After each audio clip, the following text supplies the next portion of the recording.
No mundo de muitas vozes, uma voz ecoa no tempo e perpassa milênios. Ela acontece no jardim chamado Getsêmani e é a oração de Jesus, o Filho de Deus. E a oração diz: Pai, se possível, afasta de mim este cálice, mas que não seja feita a minha, mas a tua vontade. Essa oração importantíssima é um divisor de águas, porque a silenciosa resposta do Pai nos mostra qual caminho a seguir. Jesus, enquanto viveu a vida terrena, foi um homem completamente santo, obedeceu a Deus em toda a sua maneira de viver. Os seus seguidores diziam que não poderiam encontrar nada que pudesse ser colocado contra Jesus. Ele foi honesto, ele foi justo, ele foi digno, ele amou, ele foi completamente obediente ao Pai das luzes. Jesus foi completamente obediente ao seu Pai, ele foi santo em toda a sua maneira de viver e foi muito íntimo com o Pai Celestial. Ele dizia: quem vê a mim, vê o meu Pai. Eu e o Pai somos um. Era tão íntimo com o Pai que quando falou a respeito dele ser o caminho, ele diz: eu sou o caminho, a verdade e a vida. Ninguém vem ao Pai senão por mim. Ele não diz ninguém vai ao Pai, mas ninguém vem ao Pai. Ele e o Pai são um. Onde ele estava, o Pai estava, e onde o Pai estava, o Filho estava. Tal era a comunhão de Jesus. Ele falava que fazia as coisas que via o Pai fazer. Ele expressava a vida divina nesse mundo físico. Quer conhecer ao Deus celestial, ao Deus misterioso? Conheça Jesus. Ele revela esse Deus. Ele traz o mistério à compreensão. Mas na cruz do Calvário iria acontecer algo que era distinto da própria natureza e vida de Jesus Cristo. Paulo falou sobre isso quando diz na sua segunda carta aos Coríntios, capítulo 5, versículo 21. Aquele que não conheceu o pecado, ele o fez pecado por nós, para que nele fôssemos feitos justiça de Deus. Jesus se tornaria em pecado em nosso lugar para que nós fôssemos como ele é, justiça, os justos. Para que nós tivéssemos acesso a Deus sem complexo de culpa ou inferioridade, como o Filho tem acesso à presença do Pai. Jesus se encheu do que nós éramos, pecado, para que nós fôssemos como ele é. Ele viveu ou morreu a nossa morte para vivermos a vida dele. Isso aconteceu na cruz do Calvário porque Jesus se torna pecado em nosso lugar. Como um grande imã atrai o pecado de todos os homens sobre ele. O efeito do pecado, segundo a própria palavra de Deus, é que o pecado gera morte, e essa morte é uma separação de Deus. Quando estamos em pecado, ficamos em uma outra sintonia, não conseguimos ouvir Deus ou perceber Deus. Nos sentimos sozinhos, entristecidos e abatidos, num estado de escuridão. Isaías falava sobre isso no Antigo Testamento, quando Deus se expressa através dele, dizendo: por acaso o meu braço está encolhido para não poder salvar, ou surdo meus ouvidos para eu não poder ouvir? Mas os vossos pecados fazem separação entre vós e o vosso Deus. O pecado nubla a nossa visão, nos impede de vermos a luz de Deus em nossa vida, de compreendermos o amor de Deus. O pecado tem esse poder destrutivo. E Jesus, que foi sempre íntimo com o Pai, viveu uma intimidade plena com o Pai Celestial e foi santo em toda a sua maneira de viver e nunca pecou. Na cruz, Jesus recebe os nossos pecados, se torna o próprio pecado em nosso lugar. Naquele momento, nós vemos uma oração de Jesus que nós todos fazemos tantas vezes. Nos sentimos distantes do Pai Celestial. Ele diz: Pai, Deus meu, por que me desamparastes?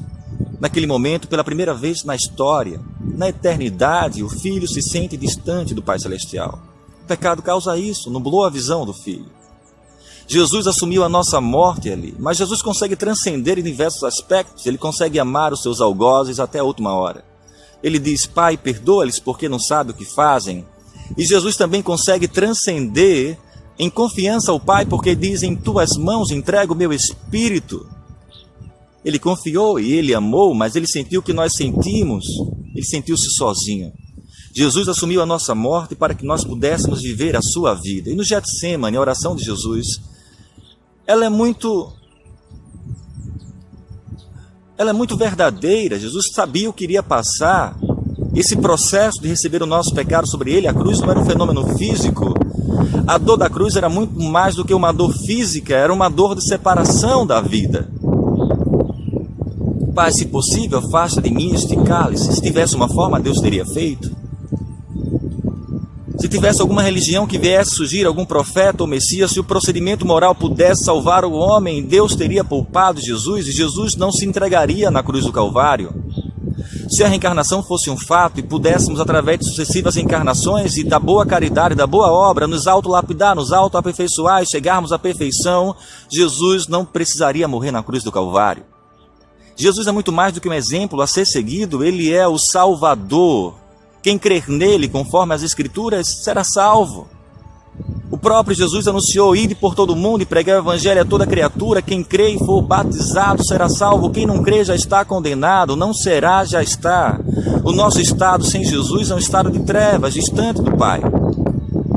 Não é Deus que nos condena. João diz que a luz veio a este mundo, mas os homens amaram mais as trevas do que a luz, porque as suas obras eram más e não queriam que suas obras fossem reprovadas. Somos nós que não acessamos a luz. Somos nós que fugimos da luz.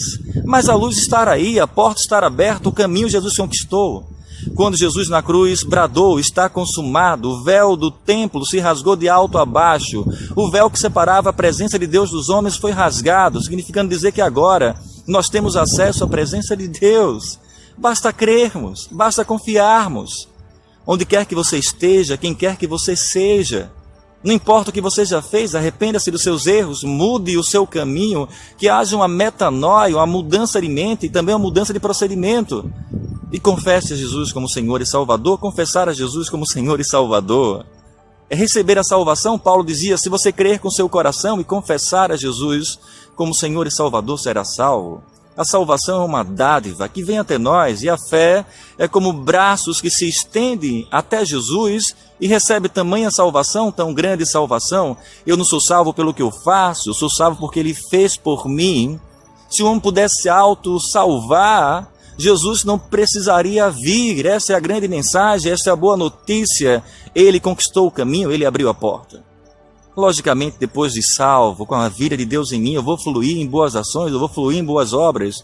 Quanto mais íntimo de Deus eu estiver, mais boas obras eu farei, mais aperfeiçoado serei. Porque é impossível andar em comunhão com Ele, não ser transmutado e não ser mudado, e não passar por um processo alquímico de transformação. Jesus é esse Senhor que te ama. E viver com Jesus é muito mais do que viver uma religião. Jesus não é uma religião, Ele é uma pessoa. Você pode estar numa religião, ouvir mensagem em uma religião, mas se não tiver comunhão com Jesus, está perdido.